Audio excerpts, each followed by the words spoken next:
Hi, it's Lee Haskin. Just a show for Digging In. Fantastic interview with Matt. Appreciate the time spent from Crossroads Financial. Enjoyed it and hope everybody else will.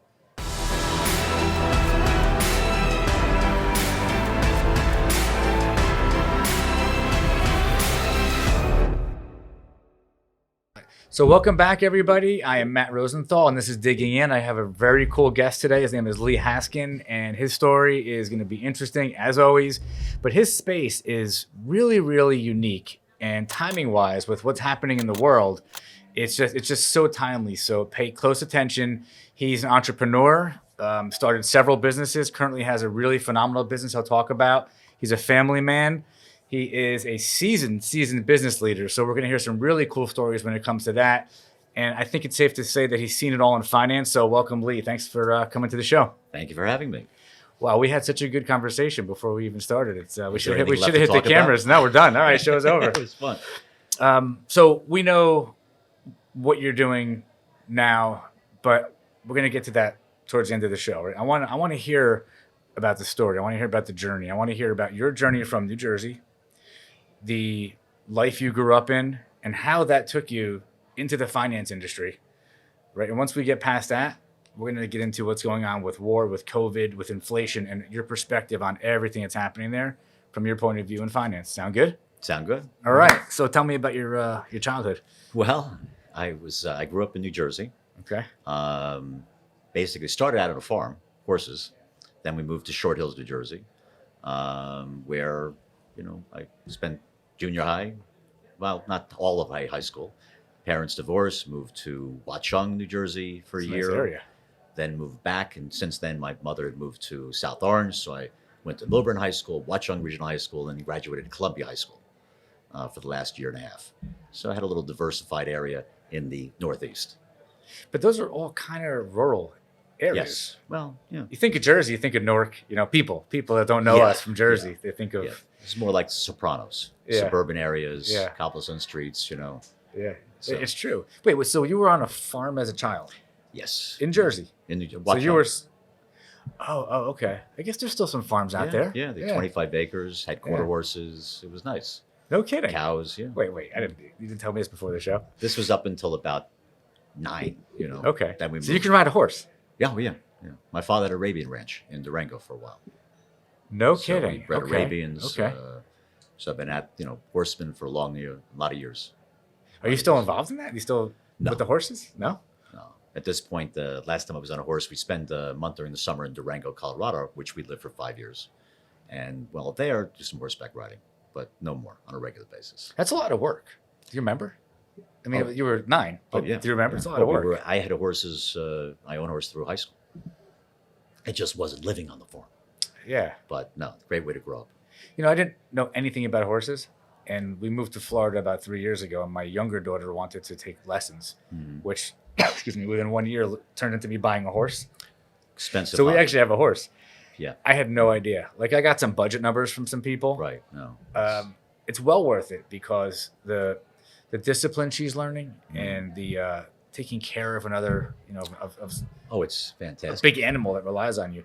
But wow, Yeah. like the horseshoes, the dentist, the chiropractor. Now they have chiropractors. Yeah. It really adds up. I had none of that experience at all from that end of it. I was young. I rode them, but I You never had had fun. one to maintain, to pay for, none of that. I was Yeah. more of a young kid. Started with Shetland ponies, then quarter horses. And Yeah, we have always a had quarter horses. horse. Yeah. We've always had horses. But Very down cool. in Florida, they're high maintenance. Bugs, disease, housing. It's a very expensive It's a hobby. lot. Yeah, yeah. But, bonding with an animal is fun. Horses have some interesting, like really calm energy. Done some overnights with horses. Yeah. Best way to bond with an Yeah. animal is just, be out there with you and your horse and swimming, and it's great. Yeah. It's great. And you really do bond. Like Oh, yeah. our horse, like I put my hand on the horse's head and just feel it just kind of, you can almost feel this and this relaxing energy coming through. It can You know? be. I've broken a few horses where, one It's tip really- my grandfather told me, he says, when the horse rears up, fill your bag with some water balloons. And if the horse rears up again, you take it, this is my grandfather telling me this, take the water balloon out of the back saddlebag and bang it on the top of its head if it rears up. That will stop it from rearing up because it thinks it's blood or whatever running down its face. Well, it turns out when they hit with the water balloon, they think that they got hit and they run like hell in a forward direction wherever you are. The horse, I swacked the horse, didn't rear again, but ran head first into a trees, to which I'm getting skin thrown off. You're chasing the horse. Well, I'm on the horse, but the horse you were can't on the be horse when controlled. you did it? Yeah, yeah. Well, it's rearing up. I'm taking the bag out, pumping it on the top of its head, so It's it scary, doesn't rear anymore. Yeah. This is the old days, the grandparents trying to teach you how to ride. It's Yeah. fun. I think now I would say just jump off safely. Yes, that would be the way I'd go about it now. When we first got the horse, I had no idea about horses at all. Yeah. And my daughter, who was 9 at the time, she was the one that was getting trained. So she knew more than my wife and I. That was a bad situation. Yeah. No, Right. I knew it from a back end working at rodeos, and when I wasn't going to camp, because I didn't like camp. As a kid, I spent 1 month in the Jersey Shores in Belmar, New Jersey. At one grandparents live on the lake, on the ocean. Another grandparent had a farm. So after that age, when we moved away, I'd spend half my summer on the farm, the other half the summer in the shore. And during the summer on the farm, I worked at Cowtown Rodeo. So if you see the bulls coming out of the pen, bucking like crazy, there's 2 reasons. One, the cinch strap behind it is pulled very tight. They want to buck it off. And the second is there's some 12-year-old kid behind there poking it with a hot poker, Come on. electric poker, before they go out of the chute. I was one of those kids. So it was also an interesting That might experience. be one of the coolest things I've heard on the show. Yeah. Well, it was a job. No kidding. Yeah. So it was fun. that's a really cool, background, like to have that Yeah. farm experience, right? Yeah, So that was nice before going to Short Hills, which was yes, suburban. you went to Short Hills. So for- Italians and Jews. That was it. So for anybody that doesn't know Short Hills, describe Short Hills. Well, if you've seen The Sopranos, it's a affluent. Right now probably a starter home's $3 million plus. Yeah. 20-minute bedroom community outside New York City. Yeah.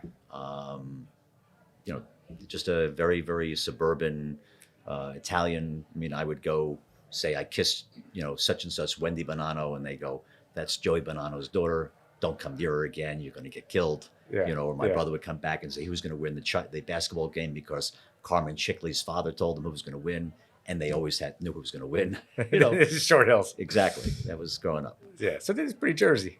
Very It's much. pretty Jersey. Very much. Tell me what it was like. So your parents, the house you grew up in, and I'm trying to connect this to all the success you've had in life. So how was it? Like, did you have Well, we grew up in an affluent home, live in help, etc. But at the same time, my father did not spoil us. To do the opposite, at least in my case.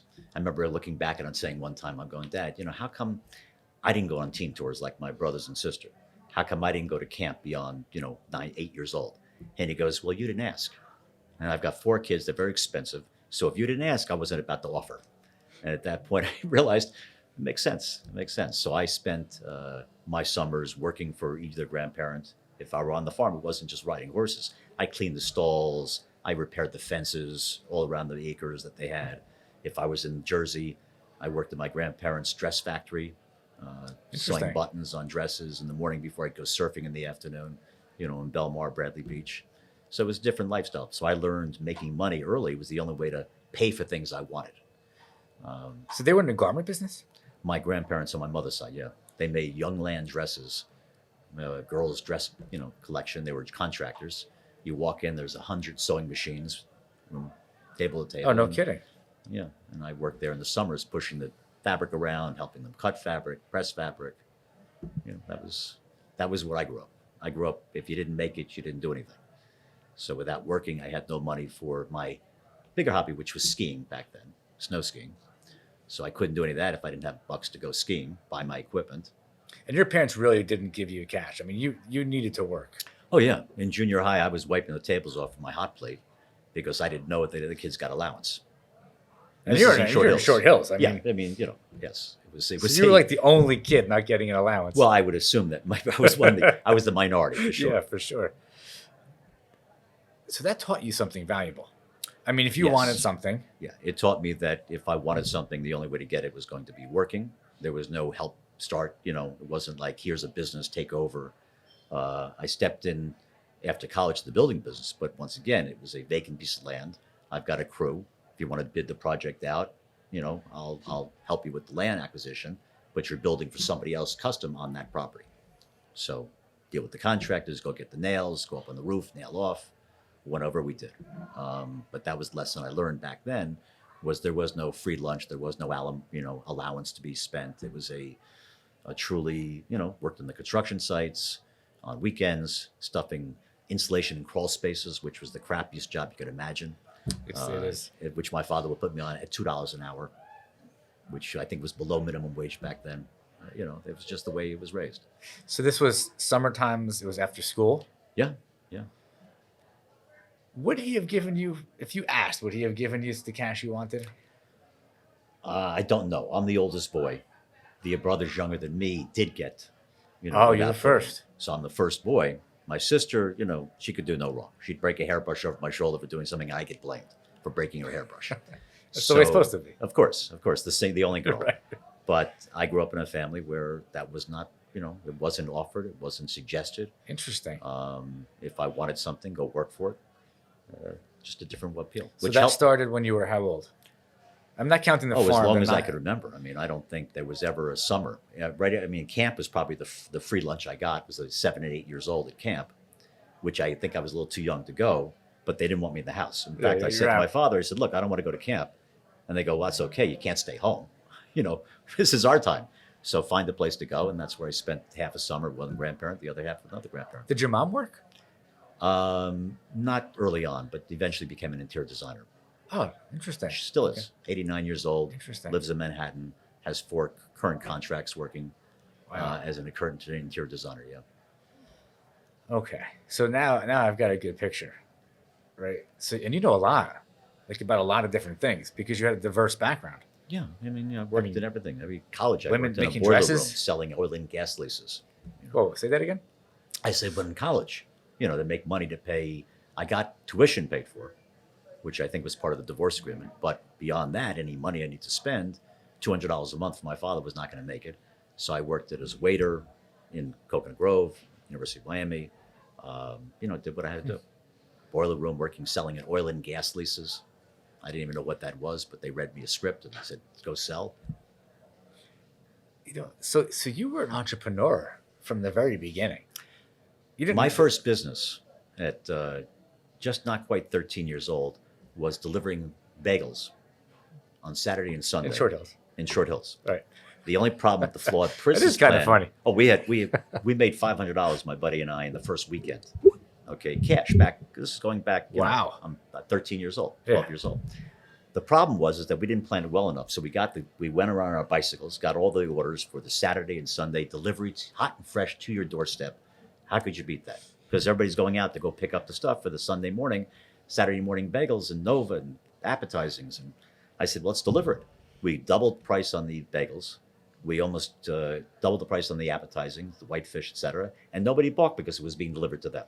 And I got a discount from the bagel place. But they got it at 5 p.m. And I got it early. The problem was that you had to deliver it right and fresh, yeah. Which meant I'm 12, 13 years old. We didn't have a car. So we engaged the service of my buddy Gary Wasserson, his mother. My mother took the first weekend. His mother took the second weekend. And then they go, we're not doing this anymore. You couldn't pay us enough money to wake up this early and drive you around town delivering bagels fresh to somebody's house. Didn't work. So that lasted about 3 weeks. We tried to do it on our bicycles, subcontracting other friends. But I was always, even then, we had a company called Odd Jobs Unlimited. We had to incorporate because our parents were afraid of the liability. And we started window washing, cleaning out garages. At 13? Yeah. But we were more entrepreneurial. We didn't actually do the work ourselves. We hired other kids. We would outsource it to other kids in the neighborhood. And then to save money on window washing, we get the price of what the window washers would charge per window. We would undercut that price and then use newspaper, which didn't streak, would leave a nice clean window, and cost nothing compared to paper towels. So we would clean windows, whatever we could do to make money enough for ski season and to what we needed to do. So when did you start skiing? Father took us out skiing in probably 7, 8 years old, 10 years old, and then decided he was done with it. So up until junior high school in Milburn Junior High, I wanted to ski again. I missed it, loved it, had a passion for it, and I organized a ski club in junior high. We got the shop teacher, metal shop teacher, to be a chaperone sponsor. and we would go Friday and Saturday nights to Great Gorge, Vernon Valley, Oh yeah. and we organized the trips, and that got me free skiing to organize and do a ski club and get people to sign up and what have you. So I got the bug then. Did some freestyle skiing, bump skiing back in high school. Lived in Durango for a number of years. So it was a passion for me. A passion as to why but both knees are shot. My right knee is bone on bone. My left knee is giving problems because I abused myself early on. If you see the bump skiers back then, Wayne Wong, all these guys, you sit back on your skis as far as you can go and you bounce to the bumps. Those are the little Bump skiing, mogul skiing, freestyle. moguls. They call it. Yeah, interesting. Back You were doing then it was that. moguls. Yeah. Oh, yeah, I can see it's tough on your knees. Very tough, very tough. But I enjoyed it. I was an avid skier, worked with local ski companies to do some hot dog competitions. Back then they called hot dogging. Lived in Durango for 5 years, which was great, but no, passion of mine as well. Haven't done it in 5 years, and I don't know if my knees would tolerate it at this point, but I'm going to try. You're resourceful. I mean, I'm hearing everything you're talking about. Like, you were very creative when it came to making money, but getting what you wanted so you could have fun too. Yes, I enjoy, whether it's golf. I think in my LinkedIn I say I'm in Florida because there's, I'm golfing because there's no good ski mountains. Yeah, I saw that. Yeah. So, okay. You get through high school, you're working, you're doing, I'm sure there's probably a lot more. Oh, yeah. A lot more that you started, a lot of things you messed around with just to make some money. But you go to college. Yep. University of Miami. Okay. Out of college, I was going to find my way. My father goes, "You have a business school education," which basically at this point you can go get a job as a busboy. He was not he was not a big person in the college education. Unless you were going to be a doctor, lawyer, Indy chief accountant, it was not worthwhile going to college from his standpoint. So he understood something that was partially true. Oh, yeah. What they teach you in college. They teach you in college to go for graduate school. Back doesn't in his help you day, in business necessarily. It doesn't. I have Other an than the MBA. I never context, used anything I learned. As is the case. He knew this, and he Yeah. says, "You're not going to get anything from college." Yeah. So he was getting out of the building business, going into the factoring business. Into the what business? Into the factoring business. Okay. So at that point, I'm finishing college, and he goes to me, "Do you want to take over this project I have in Emerald Hills, Florida, Hollywood, Florida? I've got a few properties that I'm about to build houses on, but I'm going to sell the properties because I don't want to be in the building business. I'm going into the factoring business." So I said, "Yeah, I'd love to try building." He looked at it as my best opportunity to make something before he gives it up, because what am I going to do with college, business school? So I said, sure. So I dabbled into it. I had no idea what a common or a finished nail was, but I'm running a crew of people and I'm building houses in Hollywood, Florida, which I did for a number of years. Successfully? Successfully, but that was, I forget who was in office, but interest rates for a prime mortgage was 18%. Oh, God. And at that point, selling a house that I built on speculation was difficult. So I got disenfranchised with the building business after a number of years doing that, building probably about 10 spec houses. But you kind of knew, but you kind of didn't know what you were doing. So when I say successfully, not even monetarily totally, you were successfully building projects. Oh yeah, like no, start I to built finish, them like from you start were to finish, doing it. nail off the roof and So finish again, it up. resourceful, making it Work happen. with the architect to figure out how to lay out the rooms and how to features that would make the house sellable, et cetera. We planned all that together, and then the building business went to hell, so we kind of moved on. Yeah. This One must have been point- like was it in the 80s? Yeah, exactly. Okay. Exactly. I'm 65, so it was a long time Okay. ago. But built houses for a while. And then my father was traveling back and forth to Puerto Rico and then to Washington, D.C., which at that point, I didn't know what he was doing, but I knew he wasn't building houses anymore. He was a developer by trade. Yeah. And then he tells me he's in the factoring business. So all I knew was I'm living in Florida, Hollywood, Florida. I'm at this point missing the change of seasons. Believe it or not, I'm looking to get out of Florida to move back to the Northeast, New York City, et cetera. And my father tells me he's in the factoring business. They're working out of Washington, D.C. area, Virginia. And I want to go work for him. I literally got the job. I said, let me come work for you. I can sell whatever it is you've got to do. And, I'll do this. Explain factoring. Well, factoring is the purchase and advance into a receivable due from a service or an obligation that been a product shipped. It's the receivable that's generated, and these receivables are generated. It's actually started before banking. The earliest form of financing was factoring. Way before banking, way before lines of credit, you had factoring. Factoring was a way for somebody to do a service for somebody else, and instead of getting paid sooner, somebody would advance into the receivable and allow you some time to pay your bills while waiting to get paid from whether it's the merchant ship or whatever it might have been back in the days. And they got some factoring's interest been on along that. for a long, long time. It's I think it's $250 million business, if not greater. It's been around forever. So when It's people you established in the hear, garment business, apparel business, etc. But they're all forms of services business. Trucking is a big factoring relationships. Apparel. So I didn't, for me, factoring was just putting out money. In fact, when I got the job working for my father, I didn't know anything about factoring. Literally, I thought I heard something different, and I thought it was a factory. So I got there to Washington.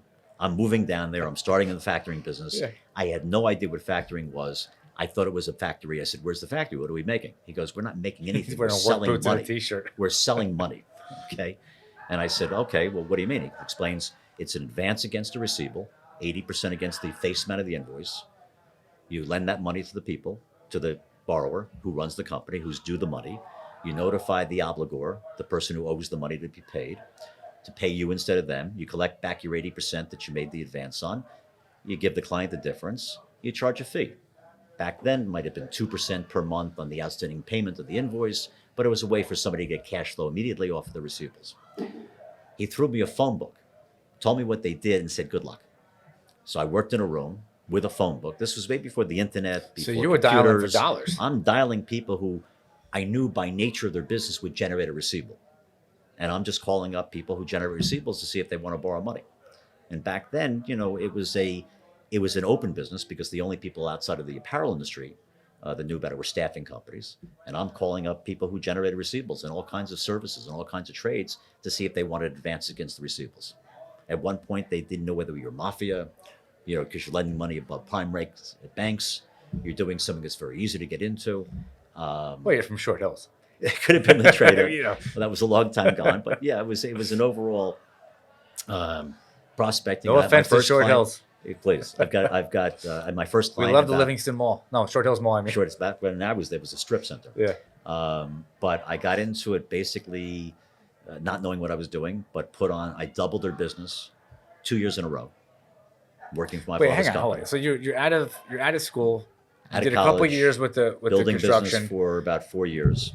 Had an opportunity to move northeast again, which I wanted Okay. to do, to start working in my father's factoring company, which after explanation of what it was, I go there to sell their factoring services. Now, this to is build his a company, business. or he's working for somebody else? No, he started the company with another guy. So you they got to back up owned- for a sec. How the heck did he get the idea in his head to go from construction to He doing did. that? A guy who was going to build a house for Lee Fishman, lived in Hollywood, Florida, was already in the factoring business. He was in the apparel business. So he was looking for partners and investors to put into the factoring business and get involved. He and my father struck up a friendship. My father never built a house for him, but he lured my father into the factoring industry, first in Puerto Rico and then in Washington. So he didn't know what factoring was either, heard about it. And next thing you know, he's an investor, then a partner, and then full-time opening up factoring companies. Your dad was a likable guy. Like people like to hang out with him. They like to. Yeah, very much Because so. it's a sale. It's very much a relationship. Yeah, building. Yeah, but he had people that did that part of it. Yeah. But he was a likable guy. He Yeah. had some dollars from the building business and growing up, so That's he put really it into the interesting. factoring business. They were back and forth to Puerto Rico. It was a way of getting out of the construction business, getting into something new. But it was a segue from a relationship, a friendship that started it. And then he founded Allstate Financial, which was, I think, at that time, probably the first factoring company to go public. Before that, factors didn't go public. They weren't publicly traded. Who, your father founded that? Yeah. Okay. A company called Allstate Financial. So which back in the 80s and the early 90s was gone public by Jessup Josephall, who took them public in about 60 days. I mean, I know the name. Yeah. Is it what I think it is? I mean, it's Yeah, big trading company. yeah. Okay. Yeah. So you're in this now, and you're like, oh, okay, I could do this. Yeah, this was like I could dial. I'm selling money. What Right. what better sell could you possibly have? I mean, I'm selling money. People need that. This is a great opportunity. Every business. And nobody's hanging up on you because you're selling money. You're not selling a stock investment. You're not selling something else. I'm offering somebody cash against their receivables in a time where they're waiting 30, 60, 90 days to get paid. So this is not the same as getting Not a what I line do of now. credit from the bank. No, it's where you go when you can't borrow from the banks. That's what I was going to ask you. For example, use myself Factors. as an example. So I have a line of credit through the bank for my business, and they care more than anything about my receivables. Mm-hmm. And they ask me why I want the line of credit, because I don't really have receivables, because we charge credit cards the first Right, of the month. So right. I have very low, so I have a hard time getting money because I don't actually have receivables. And like, well, why do you want the money? Well, I want to grow the business. I want to market. They don't want to give me money. And it's not collateral based. Because That's you don't correct. have receivables, I'm in you a don't have service. inventory, I don't have any- you're a service. Yeah. So I've seen advertisements and I hear about these companies, and they call me actually. They want to finance my receivables. I don't have any receivables. Oh yeah, yeah. Well, that's kind of how I segued into what I'm doing. But basically receivable factoring, because back then, I mean, going back 10, 20 years ago, the bigger the company, the slower they paid. Yeah. So a Macy's At would pay 60, their bill at in 90, 90 days. yeah. Would be normal for anybody. They offer you a discount, long but they really time. would take it. Long time for somebody who had to pay their bills in 30 if That's they got right. credit at all. So you got the 60-day gap. Yeah. Where it's like a float, I guess. It's 60 days. Got to pay the supplier in 30, so you can't wait to collect on the receivable, nor can you pester your customer to pay it earlier because you need the cash. It's not their problem. So you built a cash cow because they always owe you money. Yeah, there was always a receivable Constantly. need. And Constantly. the moment that you advanced into it, they would take that money, pay their bills faster, expand their business, and do what they needed to do. Now, what does your industry do, or that industry do when Well, back can't then, I pay? don't do it anymore, but back then, That's why I well, said in the that factoring industry. business, you would Yeah. you would verify the receivable that would be payable, that the customer, Macy's, for example, recognized they owed money. They didn't have any disputes before you advanced into the receivable. Then you sent out a notification of assignment to Macy's to say when you pay the bill, pay it to this address, not to the client or the customer, which is a big risk because they would invariably get the bill, get the check, deposit it, forget about you, and you have to chase them down for the money. And then there was a verification department, a status department. And then you chase Macy's, within 60 days to pay the bill. Collect on it, take your interest fee or your discount fee. Back then, you could take an invoice for $100,000 and in 30 days charge 3% on the $100,000 every month until it got paid. So you get paid, you charge 6% in 60 days for payment against that receivable. On an annual basis, it's obscene, but basically people needed that money because it allowed them to buy more inventory, do more sales, and make more money. So it was always expensive, but less expensive than the alternative. It paled in comparison to the profit somebody could make by having the cash flow. That helped them. Wow, it's interesting. Yeah, but that was a early form of it. But back then we were pioneers. Allstate was the first company to do medical receivable factoring, construction receivable factoring, things that were challenges within the factoring industry because those receivables were not easy to collect on. You had a medical receivable, you had deemed billable versus really what the insurance companies accepted. In the construction industry, you had progress billing. So they had ways of being able to determine whether or not the contractor was going to pay you for your services if you're a plumbing contractor. That's a but- tough industry. Yeah. And they have retainage, right? They have the Correct. 10%, You don't lend on the retainage. which they never get. Very rarely, 10, 15%. So we Yeah. went through that process. In fact, it was through Allstate that I learned or saw the opportunity for what I'm doing now, because at that time Allstate went public, had 40 million in paid in capital, and amongst many factoring companies, they were the very few one that could actually lend on inventory, equipment, and real estate in conjunction with a factoring relationship.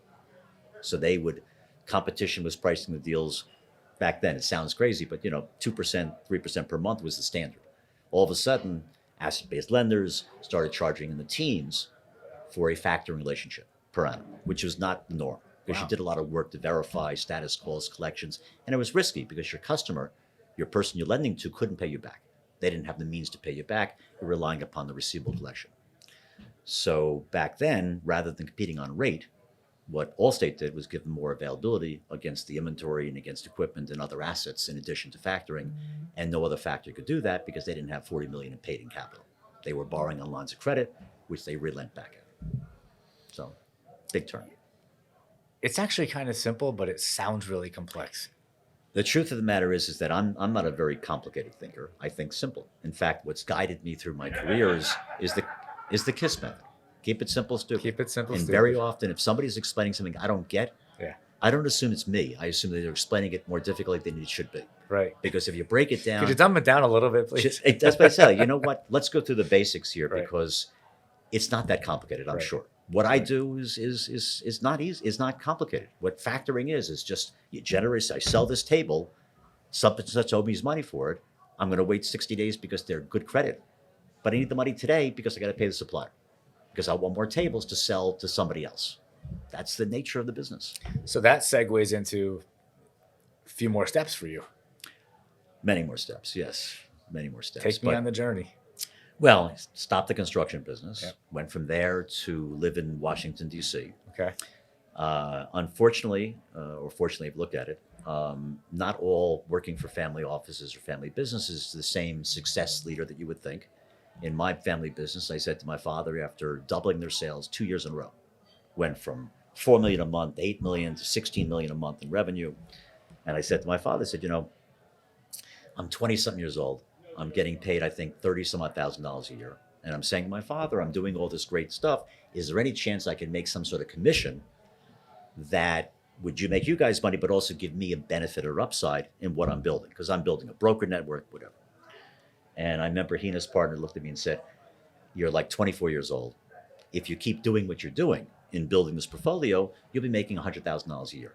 There's no chance I'm paying a 24-year-old $100,000 a year. So at that point, I realized while it was a family office, my father was the chairman of the board, there was still no way for me to grow within this company because I was the chairman's son. And I could only get so much money for what I did, no matter how well I did it. So I said, okay, this is really not for me. And I gave notice and I quit and started my own factoring company. But unfortunately, it was not well equipped. So when we first hiccup or first problem, I didn't have the resources, so we had to close the factoring business down.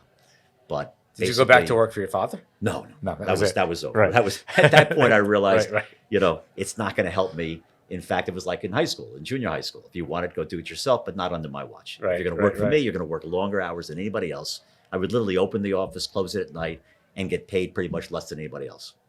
So but the education you got there was priceless. Yes. I learned factoring from every aspect you could imagine, and it segued into what I do today in dealing with the other assets that people lend against or borrow on. So Okay. yeah. So tell me about those next few steps that went from Well, your own business. Many segues Factoring. in between, but for the most part, it happened when I moved. I was in the factoring business for many years. I had my own company. Then I helped arrange financings in New York City, which I made good fee income because nobody had the internet. If they needed to borrow a line of credit and they couldn't get it from a bank, they didn't know where to go. So the time when Congress Financials and Slavenbergs and all these massive billion-dollar companies, nobody knew who they were because it was a secret, or not a secret, but it was well known amongst the industry, but not outside the industry. Rosenthal & Rosenthal is a 100-year-old company that has a block on the Garment Center in Manhattan. But if you're not in the industry of apparel and factoring, you don't know who they are. Privately held company, with Picassos on every wall, kind of. That's place. my last name, and I might have to see if there's a connection. You should find that because We might have to it'd check be a into good that, family okay? to tie into. I would definitely look that up. I know there's sons, but it gave me a nice breadth of understanding of the business Okay. back then. Back when there was a foundation, when factoring was almost exclusively to the apparel industry, when we started out, new industries, new resources. And I've always thought, of being an entrepreneur. I've always had the mindset of doing something, creating a niche, excelling at that, building a base, and creating something that could be built, sold, or at least create a leading relationship within that field. When I when I segued out of the factoring business, started working asset-based lines of credit, one of the things I always thought about was that Allstate Financial back in the day did something no other factor did, which was to lend on inventory, equipment, and real estate within a factoring relationship. And nobody did it since then. So most factors will lend on receivables because that's what they do. They factor receivables. It's really not a loan. It's a purchase and an advance against. So that's why they call it factoring, but it's really like a loan against receivables. But it wasn't against. No, it wasn't assets. against equipment Equipment. or inventory or real estate. Is that because it Most depreciates? No, factoring is for receivables. That's what That's it. It's factoring just- is. But because Allstate had the capital, they did other assets, made loans on other assets. It's where I got the idea to start Crossroads, because at the time, 20 years ago, I moved to Florida. I'm trying to think of what to do to create a new life for myself, my family, and create a foundation in Florida. So I'm looking around at what to do. I was thinking about starting a factoring company. And I said, there are about 1,000 factors out there, each of them competing with each other over rate, availability, et cetera. And I said, that's such a crowded marketplace. Let me do something different. And I'm looking around, I'm talking to factors, and they're losing business because they don't want to do the inventory or cannot do the inventory in conjunction with a receivable lend. So if you're a distributor of, candles. Nobody can see what I'm pointing to, but candles. So all of a sudden you want to sell candles. Well, now all of a sudden you need inventory, or you have inventory, because you've got $1 million, $2 million tied up in your inventory. You're generating receivables to all these big shops, but you're generating the receivables, but you've got millions of dollars sitting in your inventory, which factors don't lend against, because factors do factoring. They lend against receivables. They don't have lines of credit from their banks that they borrow from to do all kinds of lending. It's just specifically factoring. So I said, who's lending on the inventory to help a factor put a piece of business on they wouldn't normally put up? If a bank wants out of a loan and they lend $2 million in inventory, $1 million against the receivables, and you're a factoring company, you want to do that business, take the bank out of the loan, do $1 million in nice receivables, you can't do it unless you lend them $2 million against the inventory. And as a factor, you don't lend on inventory. So the idea was to create a company that would lend against an asset class, one of the 4 asset classes. There's equipment, there's real estate, accounts receivable, and inventory. Inventory was basically almost exclusively lent on if you've got $10 million or greater of inventory. So if you're a smaller company, you can't go to a bank to borrow money, and you have inventory, either you're selling to other businesses, or it could be a retail store, e-commerce business, or otherwise, there was no place to go. Outside of a bank, you could not borrow against inventory for less than $5 million. There was nobody out there that wanted to do it. Didn't exist. And nor did it ever exist. My idea and what I originated was not lending on inventory. Inventory has been lent on since, the early times. However, doing it in conjunction with a factoring relationship had never been done before. So I started a company to do inventory-only lending, revolving lines of credit, and in conjunction with a factoring relationship. So if somebody's doing receivable financing and receivable factoring, but the client that they're financing has millions of dollars of inventory, either some Amazon fulfillment center or in their warehouse, they wanted to borrow on that also. So this company was started to allow factoring companies to come to me. I would do the inventory financing for their borrower with a separate relationship. They would do the factoring. And I had established what's called an intercreditor agreement so that we knew what assets they're leaning on versus what assets I'm leaning on, and how we work together in that space. And I started that niche of business where nobody had ever done it before, doing inventory loans to a company that was also factored by a different company. So you're splitting the profit with that company. Doing the assets. The profit's different. We charge an annual rate of interest for what we do, which we bill the client directly, and the factor charges the client directly for their factoring services. 2 separate loans, but to the same borrower. Right. Like the borrower, but they're getting more money. A real estate loan, but they're getting more money Right. because they now Right. have availability to borrow against an inventory, Right. which nobody was lending on before. Oh my God. So it's endless amounts of client. It's just a matter of you partnering with the factoring companies, and Which it's is where it endless started. amounts of Ends amount, because they have distributors, manufacturers, people that hold inventory and that they're factoring receivables from, but they've got all this asset sitting in the inventory that nobody's really lending on, unless you could go to an asset-based lender or to a bank. And asset-based lenders, the companies in that industry, started at $10 million or greater against receivables and inventory. So if you're a smaller company, have $2 million, $3 million of inventory, starting up, maybe very little in receivables because you're doing a lot of cash sales or a lot of credit card sales, there was no place to go to, except for a recent development, which is called a MCA, Merchant Cash Advance. So a cash flow lender. If you're in a business where you don't generate receivables, but you generate cash, you've probably been called upon somebody who said, I can give you $100,000 in 24 hours. Cabbage, On Deck. These are public companies who have matured into big companies, but they do what's called a cash flow. Amazon is one of the biggest lenders in cash flow. They make you an advance. Really? Amazon, yeah. $500,000, $1.5 million loans. If you're a Amazon reseller and you've got Amazon inventory in their warehouse, you make sales through Amazon, Amazon will send you an email offering you money on a term loan basis. It's unbelievable. Not even against the inventory. You may have inventory, may not have inventory. They're basing it on what you run through their company. But it's not a revolver, it's a term loan. So if you have $2 million of inventory, and pretty much if you have $2 million of inventory, you're going to maintain $2 million of inventory. So if you've got an inventory that's feeding a retail store, you don't run out of inventory at the warehouse. As you sell it, you replenish it. What I do is called a revolver. So I lend against the inventory they hold for sale, but as they sell it, I get back what I lent against what they sold. But as new inventory comes in the same week, I redeploy the money into the new inventory. So my loan goes up and down during the course of the month and building them interest in arrears. How do you track all that? That's a lot of movement. It is, which is why mainly banks don't do what we do, because there's a lot of movement of assets. Inventory, accounts receivable is a very movable stuff. It's not like real estate or equipment where you're basically amortizing down the principal over a period of time and you're collecting interest. In this case, you're tracking an asset that every day you hope is moving. I don't want to lend on inventory that's not moving. If it's not selling, I don't want to lend on It's a it. problem. If it's doing well, you it's a good inventory, it's sold every day. So are you tied into their CRM somehow? Like, how do you know? Well, it's a good question. Making an inventory loan. What I do is I hire a third-party appraisal company and I lend them 85% of what the appraiser tells me I could sell it for if it were sold in a 90-day period of time, net of expenses. They call it a net orderly liquidation value. Everything I do is based upon that, like a mortgage lender on a house. You get an appraisal on your home. You find that it's worth X dollars. You're going to have a mortgage that's going to say, I'm going to lend you 75% of what the appraiser says the house is worth. I'm going to lend them 85% of what the appraiser tells me I can liquidate the inventory for if I had a crash and burn, the company's going out of business, and I got to sell the inventory, realize back my loan. Within 90 days. Within Like 90 days. It's a short, yeah. So it's an orderly liquidation, not a fire sale. But it's still, I'm not going to give them a year to sell their inventory out because they're out of business.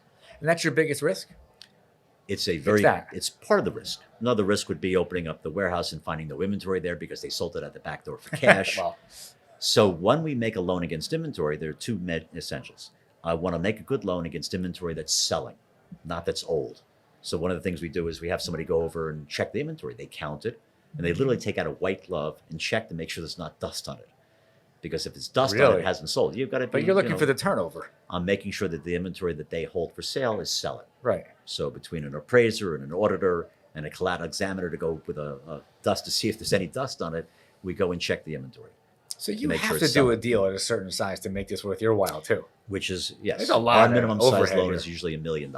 Okay. So it's not Okay. the $10 million or greater, which is where Yeah. the market is. Yeah. We're one of maybe 2 or 3 lenders that do loans under $10 million against inventory only. But you have to start with a certain level because it's going to cost the client almost $10,000 to have an appraisal done. But when you think about the alternative, you're an e-commerce company. You're selling $1 million a month of lights, whatever it may be, on the internet. You've got a warehouse at Amazon or a warehouse, pick, pack, and ship warehouse, and you've got $3 million, $5 million of inventory there, which you're selling and replenishing every single month. You're looking to borrow against the inventory. It's a revolver. I hire an appraiser. I figure what the value is. I make them a loan against the inventory. As the inventory gets sold is where I'm teaming up with a gatekeeper, somebody who can monetize that inventory once it's sold. Because I don't want to wait for the receivable to get paid. Right. If it's right. e-commerce business or retail brick and mortar, I don't want to have them collect on the receivables. So if it's an e-commerce or brick and mortar retailer, I'm going to have a connection to the credit card processing company where a portion of that money comes to me from every sale they make. So every sale they make, I'm getting a portion equal to what I lent against the inventory that just got sold. As I It's said, a machine. keep it simple, stupid, right? Yeah. I'm lending $50 or 50 cents of cost on an inventory, which they're selling for twice the price. So simple math, I need 25% of the sale price to stay in formula. Otherwise, they've sold my inventory. If they don't replenish it, I'm out of pocket. So I keep myself in formula. As they sell inventory, I get back only what I'm owed. But because it's an inventory that continues to replenish itself, I'm going to wind up redeploying that money days later, a week later, when they get new inventory that backs up to the warehouse. They give me a new report. They tell me inventory just came in. I lend against that inventory. And then at the end of the month, we figure out how much they borrowed during that month, and we bill them for interest. So we have, what, two years ago or so, we had COVID, leads into the supply chain issue. Now we have new issues going on. Yeah. I guess we'll see what's going to happen with the war that's going on, inflation. Right? All this stuff is happening. Yeah. Are you more in demand now? Than ever before. Reason is because we started with factoring relationships where we would do the inventory for a factor that had a client that needed money more than they had. We allowed them to put on business they couldn't have put on because the bank said, I want out, but I've lent already $2 million and $3 million against the inventory. So you got to pay me off on the inventory loan as well as the receivable loan. But what's happened in the last 2 years since COVID, I mean, of course, I lent money. I'll give you an example. I did a $2.5 million loan to a chain of candy stores 3 weeks before COVID. So I lent $2.5 million to a chain of 69 candy stores called Lolly and Pops. Who couldn't sell it? They all of a sudden had to close up all the stores in all these shopping malls throughout the country in a matter of weeks. No more malls are open. My inventory is now stagnant. Nobody's generating receivables. I can't get interest paid. The companies are struggling. The arrears on rent is being stacked up, but they can't go in to sell it. I'm thinking to myself, is anything perishable? How long does this candy last? That's all I'm thinking right now. Is it How going to long go does bad? candy last? And generally, we don't lend on things that are perishable. Right. Thankfully, the only thing that was perishable was the stuff that was in the bulk bins. Everything else was in sealed containers and had a shelf life of a couple of years. So we weren't panicked. But So that's the they're candy shut we're down. getting at the mall right now. That's a little tough to chew. It's not my client. They paid us off. But it was one of those times where all of a sudden the retail stores were out. Wholesalers, manufacturers couldn't sell because they couldn't ship to anybody because they weren't open. Yeah. They're selling to retail stores who are closed down. If I had a liquidation, during this time, I've got clients that are going out of business. I've got a nice sport jacket from Robert Talbot, very high-end men's clothing company, which went bankrupt just before COVID. Now I'm trying to sell $300 shirts for whatever I can. Nobody's buying anything. Nobody's getting dressed for work anymore. So I've got 30,000 ties that nobody wants. But the market So hit many everybody changes. in such an extensive way. But the biggest winners during this COVID was the emergence of e-commerce companies, left and right. So the brick and mortar retailers are figuring out how to call what's called omni-channel. So they would go into e-commerce in addition to the brick and mortar retail.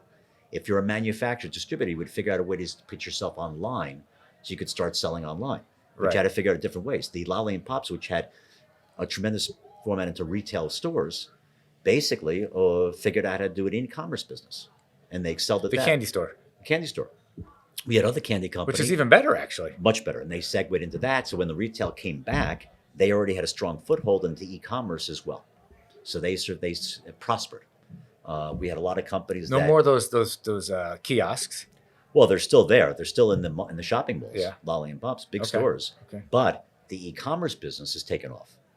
They can So, move much faster. It turns moving over much faster, faster. they bring in more The money's inventory coming in, in much faster. which, by the way, drives a need for more inventory. yeah, wow, this is Which good is for you. challenged, of course, by the supply chain issues and everything Yeah. else going on. But people need inventory in order to sell. I had so many clients that said, had I had my spring inventory, I would have done phenomenally. But spring came, in summer. Right. So by the time I Right. had the inventory, it was already too late to sell it, which is a challenge. In dealing with what we got in today's marketplace is getting the inventory that you need in time for whenever you need it. So we try and deal with companies that are not seasonal in nature, but everybody was affected. I mean, when this hit, everybody shut down. Probably 75% of our portfolio couldn't pay their interest, couldn't perform, couldn't make sales. But the companies that did survive and prosper were e-commerce. So part of our success were having them out in the first place. And the other success was they're working with us for a year. The Crossroads name is really where you're at the crossroads. You're no longer welcome to the banks right now. You can't borrow from there. It's not the Eric Clapton song, although it might have been in my head.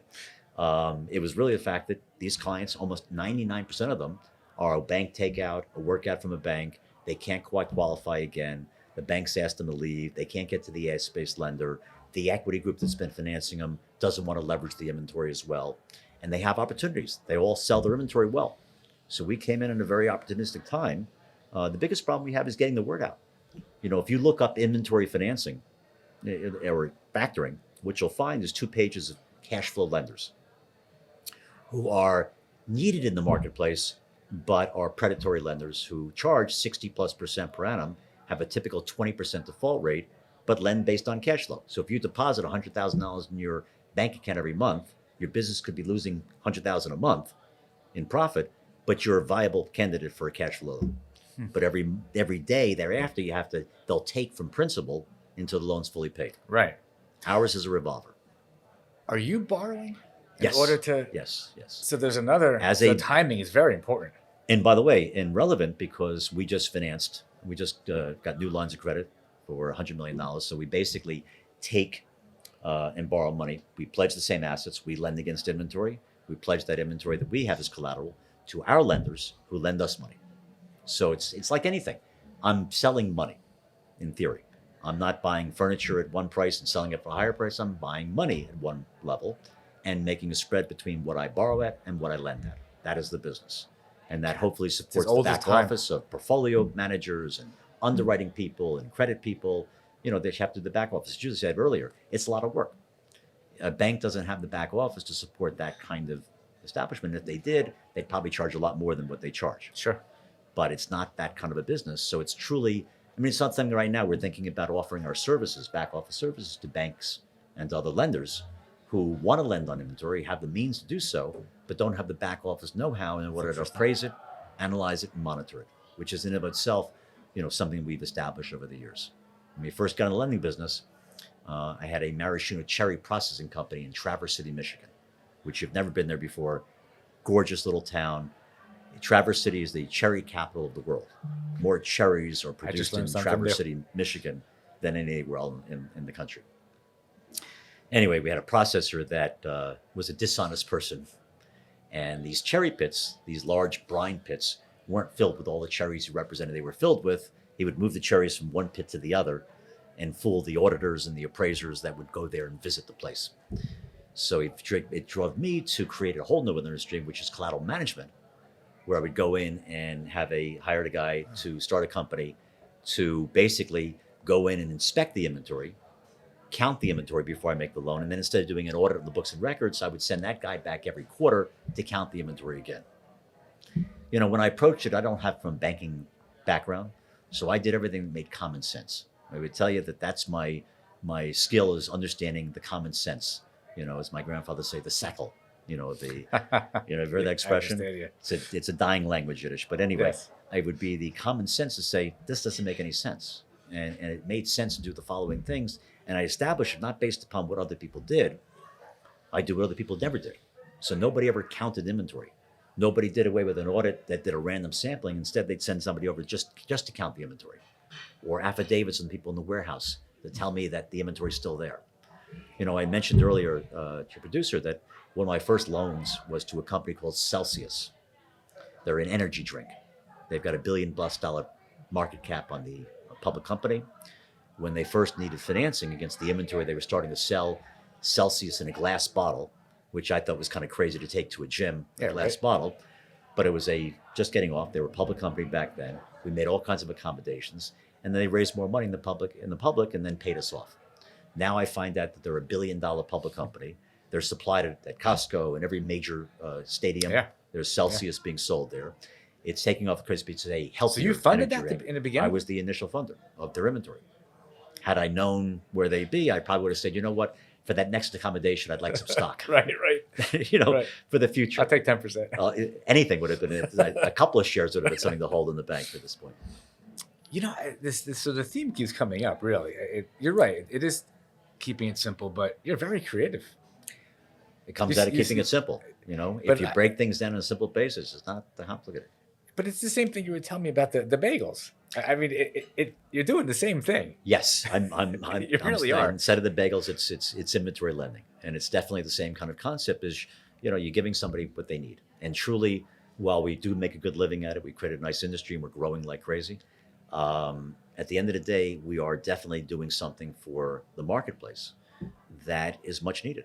I mean, e-commerce is the hottest business. I don't know if you know this or not, but e-commerce. I asked my wife. I said, "What do you think is bought on the internet versus what? On the internet?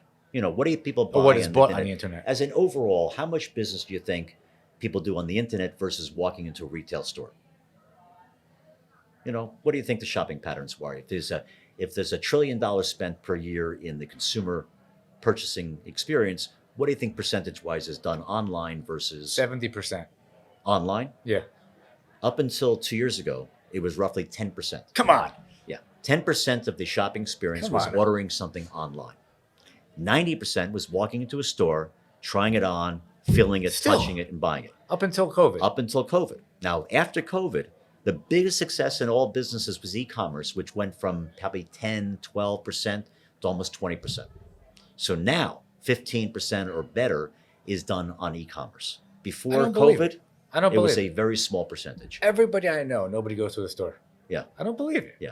But it's still 80% That's plus a huge market of the shopping opportunity. experience is still walking into a retail store and buying something, because that's not going out of business either. But the retail businesses, the e-commerce businesses, and I like loans to people who hold their inventory in Amazon. They go, well, how can you lend it to Amazon? You know, if it's an Amazon fulfillment center, I can't get anybody on the phone for Amazon to talk to confirm, to ask if it's okay if my inventory is there. But practically, logically speaking, common sense would dictate what better location to sell it than sitting in an Amazon fulfillment center.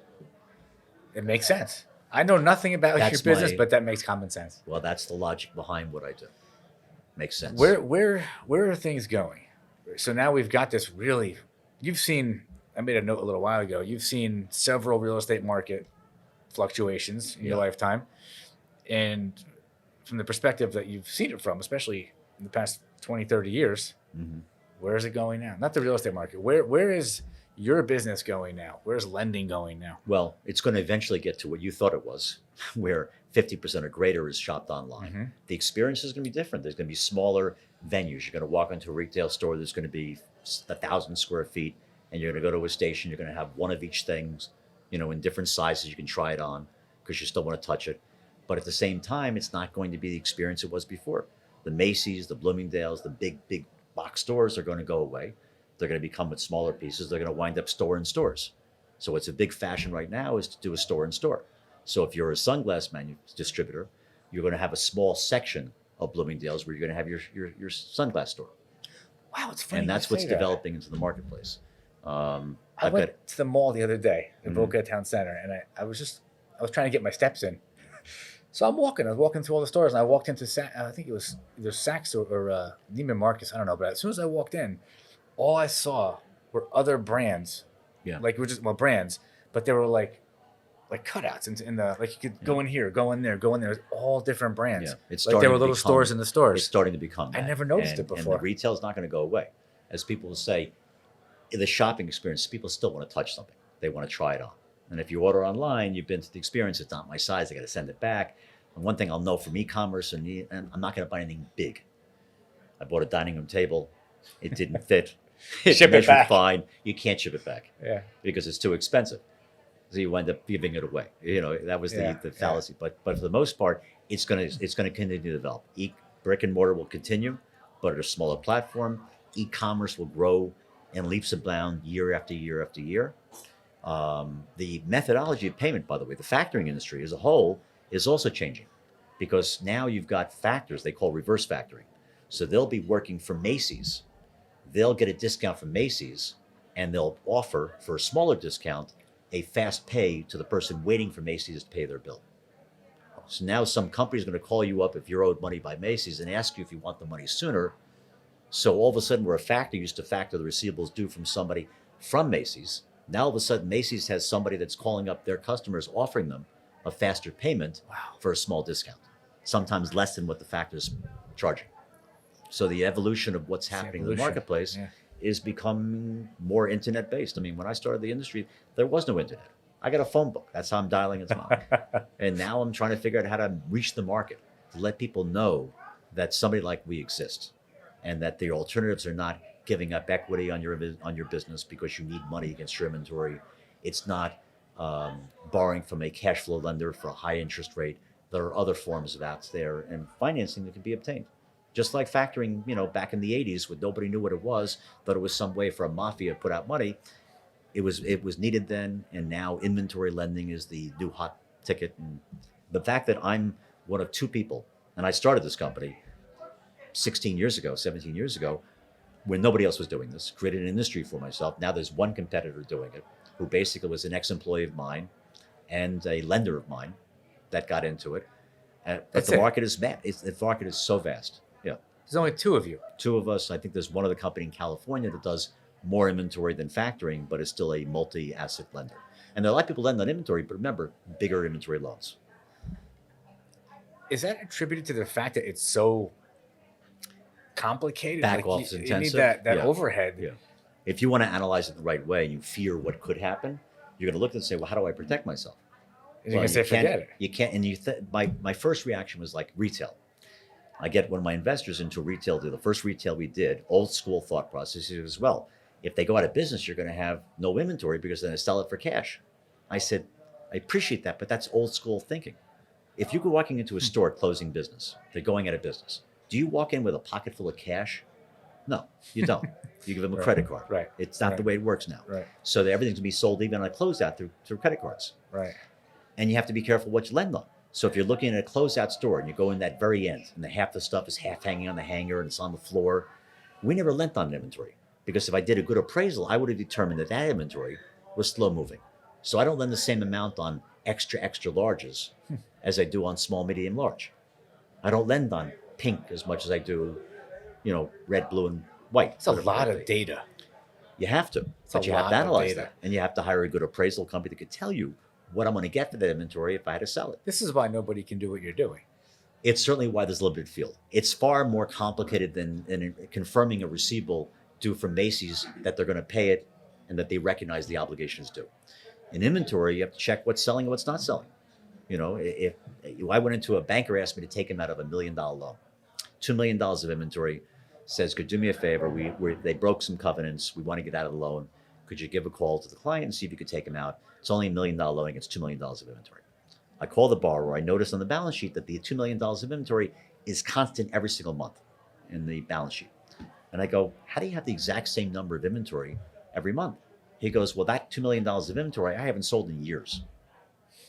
I said, well, I don't understand. Why don't you sell it, pay the bank back the $1 million and call it a day? You're paying the bank interest. He goes, I wouldn't get $1 million for that inventory. I'm lucky if I get $250,000 for the $2 million of inventory. It's old styles. It's old brand.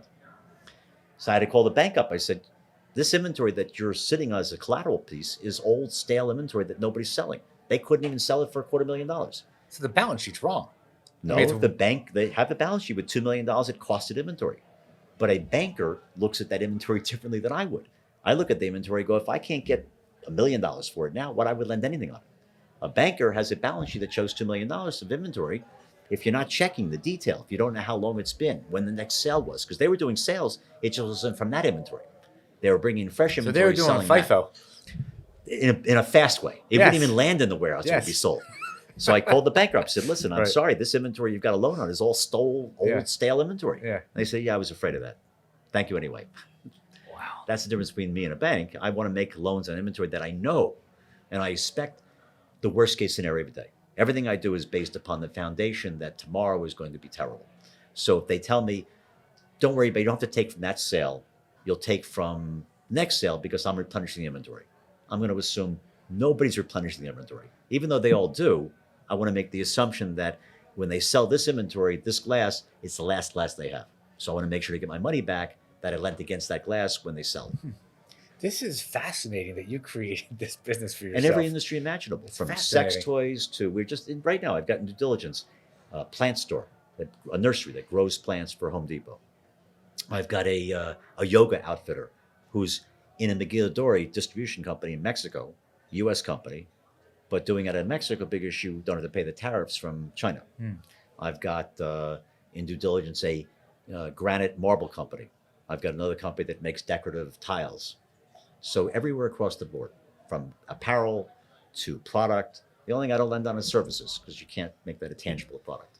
And I feel a little better about this than the factory industry because I said, unlike you, who could have a receivable, Macy's wakes up one day and says, I don't know the money. I don't like the product.